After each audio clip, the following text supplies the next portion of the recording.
Вие сте гостопримлив народ и пример за изнаоѓање мирни решенија за секоја ситуација. Ова во Скопје беше само изолиран случај. Вака искоментираа представниците од Јужна Кореја кои во земјава одржуваат работилници за мир, толеранција и разбирање, а беа меѓу средношколците во Струмица. Тие во Скопје беа вербално нападнати со поградни зборови, омаловажувани дека се носители на коронавирусот. I think that was just the case because Тоа беше само еден случај.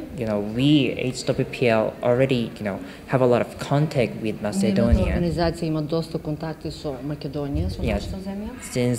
Since 4 years ago. Уште пред 4 години е почната соработката и комуникацијата. But always we felt like Macedonians are really kind. Сметаат дека ние македонците сме многу добри луѓе, со добро срце. Actually, that was the first time that we experienced.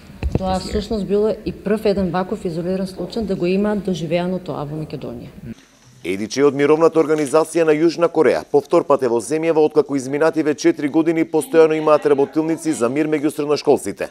Тврдат дека младите треба да се едуцираат за мирни решенија за секоја конфликтна ситуација. I just realized that Macedonia has the potential for the peace. Македонија има потенцијал за мир и одржување на мирот. And I'm sure that the youth is the future for that peace. И сигурена дека нашата младина е патот кој што ќе не донесе до мирот. So please remember the history that Macedonia always tried to keep the peace. Да се сеќаваме и секогаш да го помниме тоа дека Македонија е земја која што сака да има мир и да одржува. Во Струмица беа одржани 2 работилници на кои околу 100 средношколци се едуцираа за меѓусебно почитување, разбирање и толеранција. Сите доаѓаме од различни позадини, дали национални, етички, социјални позадини, и нивната цел беше дека мир не може да се постигне ако постојано сме во конфликт едни меѓу себе. Кој ќе посведочиме некои очигледно погрешни работи во општеството, да не остане само на несогласување и неодобрување, туку активно да ги осудиме тие работи, да го најдеме коренот на проблемот.